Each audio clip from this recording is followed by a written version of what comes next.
Welcome to East Coast Elk Reviews. Today, we're reviewing a beer by Treehouse Brewing Company. This is their Impermanence. Now, it is a Imperial milk stout, clocking in at 9.2% alcohol by volume, brewed in Charlton, Massachusetts at Treehouse Brewing Company. If you want to check them out, you can go to treehousebrew.com. Now, the date on the bottom says autumn 2022. I want to say I bought this in October, and it is May 29th, so that would be roughly around, I want to say 7 to 8 months. I really wish they would put just like a regular date rather than just a very vague autumn of 2022, it says. I'm also not 100% sure the shelf life of a milk stout. I think it should be fine. On the side of the can it says Impermanence is an Imperial milk stout brewed with coffee, chocolate, and maple syrup. Love me some maple syrup in beers. Below these additions lies a complex base of chocolate, caramel, and dark crystal malts. A kettle addition of lactose amplifies the decadence of this uniquely Treehouse offering. Impermanence coats the tongue with flavors of sweet milk chocolate, dark amber maple syrup, and maple ice cream. It's an incredible autumn-inspired treat, a bona fide breakfast confections bonanza. It's a beer that makes you grin from ear to ear when you drink it. It is an example of what is possible with careful selection of ingredients paired with focused brewing execution. Very small lettering on the side. But yeah, let's crack it open. I believe this was, I think I got like a 2-pack or something. I want to say it was like $11, $12 when I bought this. It's been a while, like I said. But yeah, let's go for the pour. Not super thick on the pour, but it does have a nice thick, kind of pouring more of a dark brown.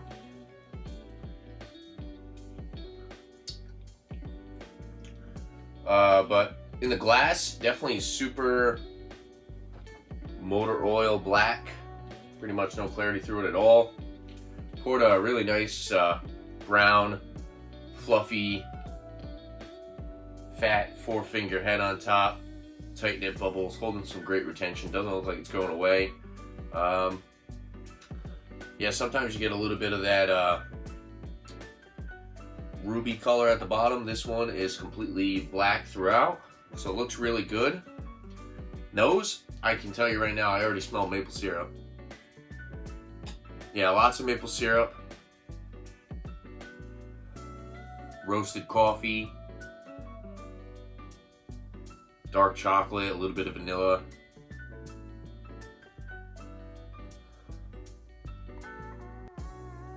And that maple syrup is there. Definitely noticeable on the nose. Yeah, for the most part, it's pretty much dominant roasted coffee. From afar, I think you actually get a little bit more of the maple syrup when you're kind of afar. But when you get right up front, yeah, it's more dark roasted coffee, dark chocolate.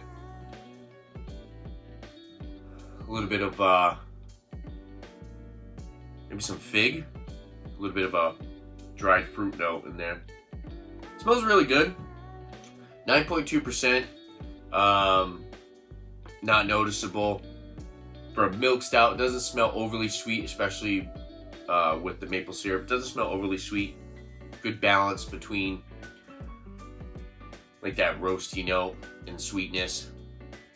Let's dive in and try it out. Cheers.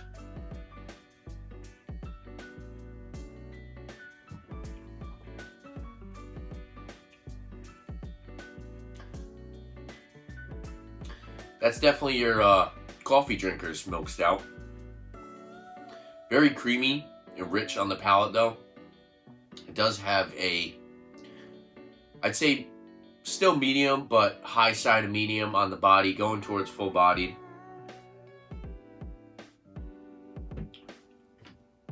Maple syrup on the finish for sure. But it's combined with a little bit of bitterness from the roasted coffee and the dark chocolate. Good amount of sweetness up front. You kind of get that lactose milk sugar sweetness combined with like vanilla and caramel. Yeah, vanilla caramel combined with like a little bit of maybe like a raisin up front. And then, of course, you get a little bit of that bitterness from the coffee, a little bit of bitterness from the dark chocolate. I wouldn't go as far as calling this, what do they say, maple ice cream or something like that. Yeah, maple ice cream. I don't think it's ice cream-esque to that extent. It would be nice if it tasted like maple ice cream, but sweetness isn't overpowering, but there is a good amount of sweetness there. It's not cloying in my opinion. I still think that I could drink this can by myself. For some people, I think it would be kind of hard to get through it all.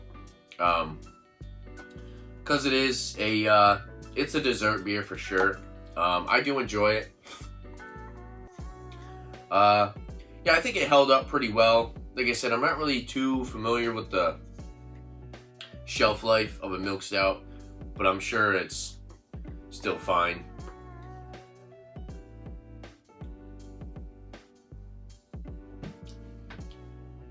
Carbonation's light. Yeah, it's solid. Like I said, it might be a little too sweet for some people. Me personally, I do really enjoy it. Maple syrup note. Kind of wish it was a little bit more prominent. I do feel like maybe that's because it is an older can. Maybe the coffee and the chocolate started to take over.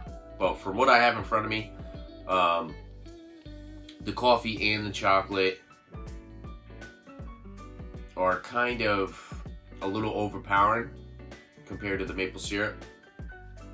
Now, I just bought a maple brown ale the other day by a brewing company, so look out for that video. I'm going to be dropping that. Oh, I have to record it, review it. But I do have a maple brown ale beer that I'm going to be recording. I already had one. I'm going to be reviewing. And the maple syrup note on that is phenomenal, I will say. And yeah, this has a good maple syrup note, but like I said, I just wish it was a little bit more prominent. With that being said, for a rating, it's a really good milk stout. Just wish that maple syrup was a little bit more noticeable. I'm going to go 87. 87 out of 100, 9.2% alcohol by volume, not noticeable. Like I said, I think it was like a 2-pack for $11. So not a bad price, 2 of these. Definitely a dessert beer, after dinner beer. You know, sit down, have one of these, possibly split it with a friend. And yeah, I'd recommend it. If they come out with it again, I would definitely recommend this, but drink it fresh. Don't hold on to it as long as I did. Yeah, there you have it. If there's anything else you guys like to see on my channel, make sure to leave a comment down below. And don't forget to like and subscribe for my upcoming videos. Look at beer. Thanks for watching, guys. Cheers.